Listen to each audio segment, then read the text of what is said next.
Good morning, English 220 students. Welcome to week 7. So we are nearing, well, we're past actually the halfway point of the class. So congratulations on making it this far. As I said in my announcement, I think summer is a really tough time to take a class, especially a class that's a little bit more accelerated because it's in 12 weeks. And many of you have probably picked up some extra summer hours. Families get really busy in the summertime. You're trying to have some type of social life, so I do know how difficult it can be, and I think all of you are really working through it and staying up to date with the class. And if you're not, many of you are communicating with me, which is great. So I want to take this moment to talk about what's going on in the next few weeks to avoid any confusion. So my audio recordings for your essay 1 that were supposed to appear in grades did not. So that's why I kind of took the deadline off that essay 1 revision because you were not able to access my comments. So I've started re-recording them.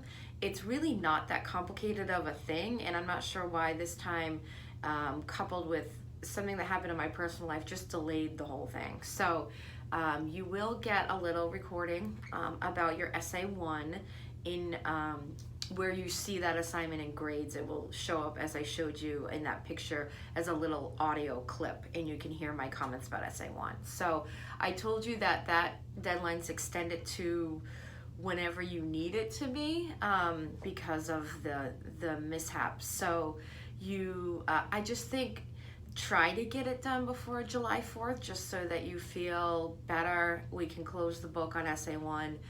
What happens from there is I'll actually grade it with a grade from 0 to 100.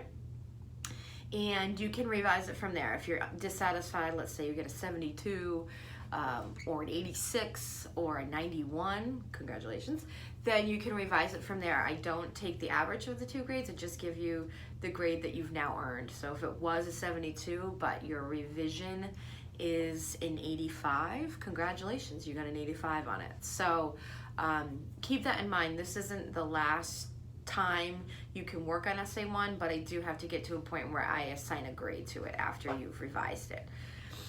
So that's what's going on with essay 1. So start looking for those little audio clips as early as this morning for some of your essays, and they will all be there by tomorrow morning. Okay, so listen to my comments, send me questions as you have them. Feel free to call me. I am now advising in the Advising Center, which is right in the library. I advise 3 to 4 days a week.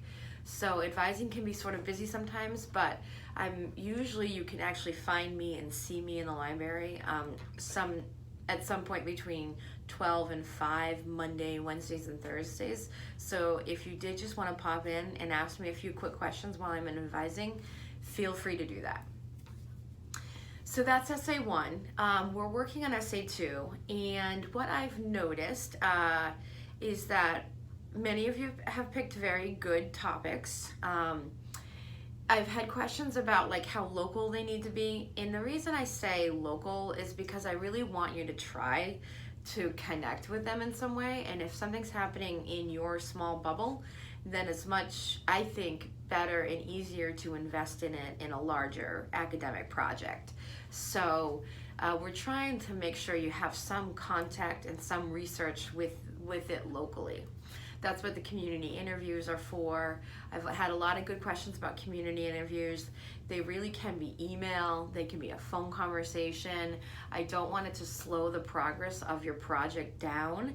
It's just that I want you to connect with someone who's having this, dealing with this conflict in this community so that you have some sense of what that looks like so you can connect better to it. So don't let the community interview slow you down. You should also be working on your research exercise. It looks very similar to the research exercise that we did for essay 1. It walks you through the databases about your topic. And the first part of it kind of asks you to stay local, right? Give me some information about your interviews. Could you find a local news article about what's happening with your topic right now in the state of New Hampshire? Were you able to have an observation or something that ties us locally to the conflict? And then I think what you're going to find and what's appropriate is that when you go to the library databases, you're going to be looking at this topic on a much more universal level, right? So let's say you're talking about the opioid crisis, right? Well, there's a way that looks in New Hampshire, and we want to see that. But then as you pull back, that opioid crisis is happening all over the country. So sometimes to find the solution, you have to back out and see the large picture.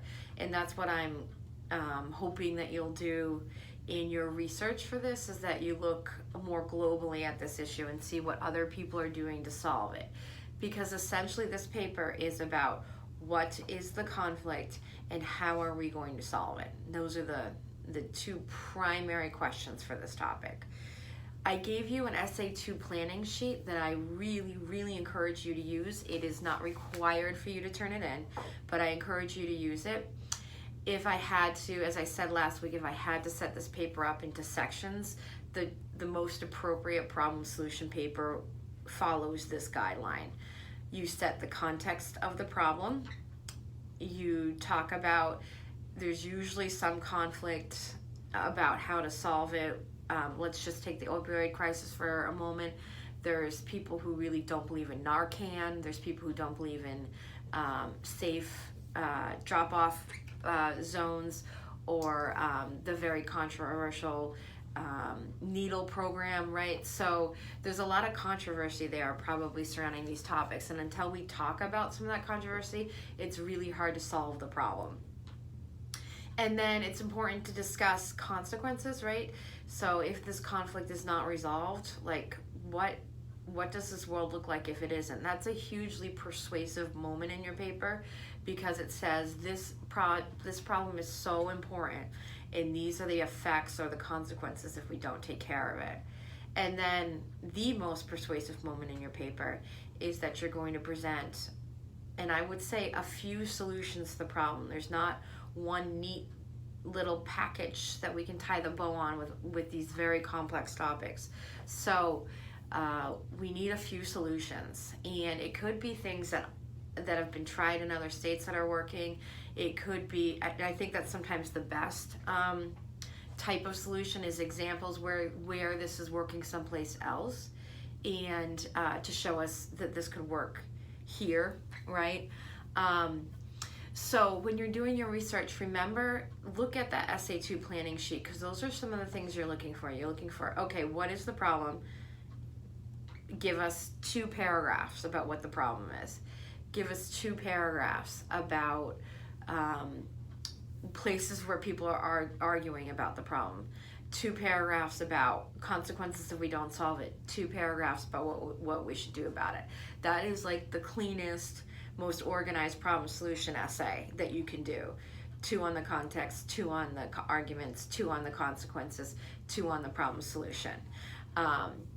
And that helps you not overthink this. I think the problem solution paper gets overwhelming because you're trying to solve huge problems, and that's just, you're not going to solve. You're going to suggest, and you're going to tell us ways that we could move forward on this conflict, but in 6 pages you're not going to solve the whole thing, right? So don't be overwhelmed by that. So yeah, those are the types of things you're looking for in your research, and I would use that Essay 2 planning sheet. I would literally print it out and start filling it in, because I think that would serve as a really good outline for your draft for Essay 2. Your draft for Essay 2 is due right before July 4th.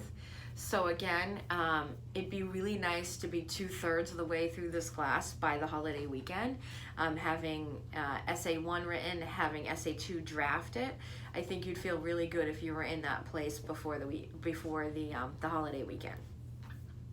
So that's kind of the outline right now, is to finish your interviews, include them in your research, which is due tomorrow. Start planning and outlining Essay 2, right? So I would really think about using the Essay 2 planning sheet. And then I also included the last piece of Essay 2, which we're going to work on after July 4th. It's supposed to be fun, although students have different reactions to what fun is. It's where I've asked you to create your own piece of rhetoric. So in essay one, we looked at pieces of rhetoric that helped influence change.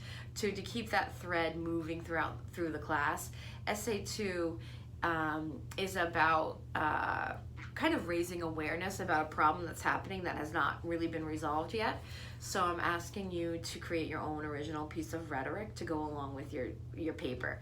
You'll draft a paper. This is completely separate from that, but I'd like you to write a song, essay, poem, poster, pamphlet, something that is kind of like the rhetoric we talked about in essay one, that's persuasive, that's poetic, or has imagery that helps elicit our feelings about this topic. And we can talk more about it, but I did put that up there so that you have that to look at and decide how you want to approach that assignment, which will be due till after July 4th.